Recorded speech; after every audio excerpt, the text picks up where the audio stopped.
থোকায় থোকায় ঝুলছে আম, বাহারি রঙের আম। শুধু দেশি আমই নয়, এখানে রয়েছে বিভিন্ন ধরনের দেশ বিদেশি বিভিন্ন ধরনের আম।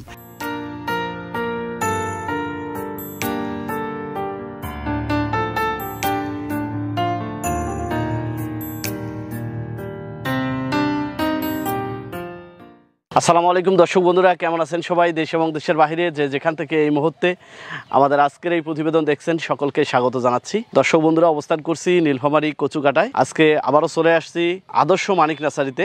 বিগত সময় এই নার্সারির প্রতিবেদন আপনাদেরকে দেখিয়েছিলাম। এই নার্সারিতে প্রায় শত শত প্রজাতির ফুল, ফল, ভেষজ এবং বনজ বৃক্ষের গাছ রয়েছে। এর আগে আমরা আম নিয়ে কাজ করেছি, জিও ব্যাগ নিয়ে আপনাদেরকে দেখেছি। শত শত প্রজাতির ফলের গাছ রয়েছে যেগুলোতে এখন ফল চলে আসছে, বিশেষ করে মালটা, কমলা, জলপাই, বিভিন্ন প্রকার ফল তার এই নার্সারিতে গাছে গাছে চলছে। আজকে আমরা আপনাদেরকে দেখানোর চেষ্টা করব তার এই একই নার্সারিতে এত প্রকারের ফলের গাছ তিনি রেখেছেন এবং সেগুলোর যে ফল এসেছে সেগুলোর সাইজ কেমন, সেগুলো চাষিরা যারা নিচ্ছে বাগান করার জন্য তারা কেমন রেজাল্ট পাচ্ছে, সব বিষয়ে জানার চেষ্টা করব এই নার্সারির স্বত্বাধিকারী আব্দুল মতিন ভাইয়ের কাছ থেকে। দর্শক বন্ধুরা, ভিডিওটি না টেনে পুরোটি দেখার চেষ্টা করবেন। আজকে আমরা আপনাদেরকে দেখানোর চেষ্টা করব একই নার্সারিতে বিভিন্ন প্রকার ফলের গাছ এবং ফল। চলুন শুরু করা যাক।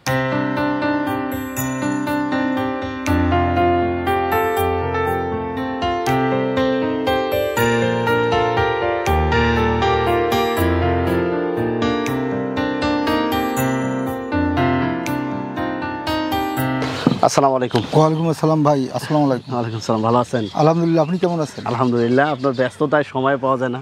এই অফিস থেকে আসলাম মাত্র। আচ্ছা, আজকে একটু দর্শকদের দেখা চাই। এখানে তো আসার পর দেখলাম যে অনেক ফল আসছে নার্সারিতে। আছে অনেক 50-60 প্রকার গাছে ফল আসছে, তাই না?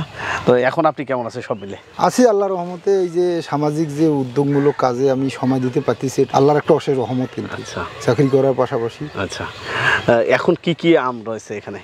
আমার এখানে এখন মোটামুটি আম 10-15টা জাত তো ধরাই আছে। এই সেটটাতে এগুলো কি? এই সেটটাতে এটা মোটামুটি সব ফলের গাছ। এটা আছে মিরাক্কেল বেরি। তো সুন্দর চারা কিন্তু এর আগে আমি কোথাও পাই নাই। এটা কিন্তু 12 মাসই মিরাক্কেল বেরি, আবার ফুল আসতেছে। আজকে দর্শকদের বলছি যে আমরা ফল দেখবো এবং গাছের পরিস্থিতি একটা বিষয় রয়েছে। আমি কিন্তু এই গাছ কখনো দেখিনি। এটা আবার ঔষধি গুণ সম্পন্ন ফলের গাছ। এটা আবার আপনার এই যে লাল ফলের গাছ, এটা হচ্ছে 12 মাসি লাল আমলকির গাছ, যেটা আমরা সবাই পরিচিত। খুবই ভালো। তারপর সামনে দেখা যাচ্ছে যে এটা আপনার হচ্ছে মিষ্টি করমচা। এটা মিষ্টি হবে। হ্যাঁ, আর এটা একটা দেখেন প্যাশন ফ্রুট। এটা বিদেশি সুইজারল্যান্ডের প্যাশন ফ্রুট। এটা ফল? হ্যাঁ, এটাও ফল। এটা আবার ঔষধি গুণ সম্পন্ন আর কি। এটা জেনারেলি ট্যাং ফলও বলে আর কি। সামনেই আবার দেখা যাচ্ছে যে আলু বোখরা আছে। এই যে আলু বোখরার চারা। আলু বোখরা তো এটা মশলা জাতীয়। হ্যাঁ, মশলা জাতীয় আলু বোখরার অনেক সুন্দর সুন্দর চারা। আবার এটা আপনার অরবরাই চারা, অরবরাই। এটা অরবরাই। এখানেই দেখেন কত প্রজাতির, আল্লাহর রহমতে। তারপরে এই যে সামনে মিষ্টি জলপাই চারা, আবার ফল ধরাও মিষ্টি জলপাই আছে। এখানেই আবার একটা আমাদের ওই যে কাঠি তৈরি করে হিন্দুদের, দুধ রাখো, এটা হিন্দুদের ওই যে কাঠি তৈরি করে মালা তৈরি করে না, অনেক সুন্দর একটা জিনিস। এই ফলগুলা দিয়ে, এই ফল দিয়ে মালা বানায়? হ্যাঁ, মালা বানায়। এটা এই ফল আমি কখনো দেখিনি।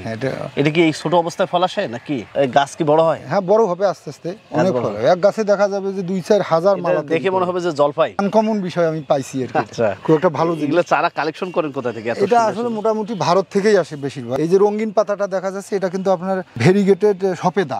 সফেদা আমাদের দেখা যায় যে অন্য কালার হয়, এটা আবার প্রিন্ট কালারের হবে, বিভিন্ন কালার। পাশে মিষ্টি, এই যে মিষ্টি তেঁতুল।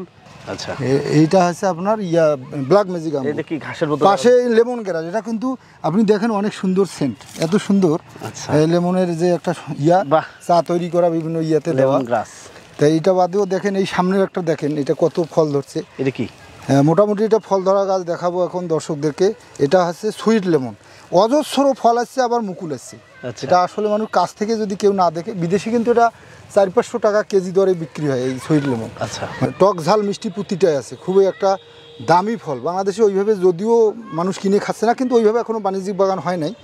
পাশেই দেখেন একটা ফল, এটা কিন্তু হলুদ মালটা। এটাকে আফ্রিকান হলুদ মালটা। খুবই রেজাল্ট এটার ভালো, একেবারে রিয়াল জিনিস। এই যে কত সুন্দর। আচ্ছা, এখন মালটা চলে আসছে। এইগুলো তো ওই যে সেপ্টেম্বর অক্টোবরের দিকে পরিপক্ক হয়ে যাবে। এটা কিন্তু একটা আল্লাহর রহমত ভাই।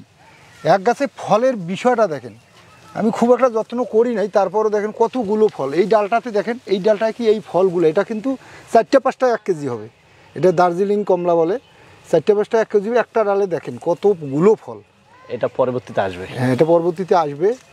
অনেক সুন্দর বড়। এটা আমাদের মাদার টিরি গাছ। আবার ছোটো গাছ অনেক আছে হিউজ পরিমাণে। আচ্ছা, থাই লঙ্গান, রুবি লঙ্গান, বিভিন্ন টাইপের লঙ্গান, ফুল ফল সহ আমার এখানে পাবেন।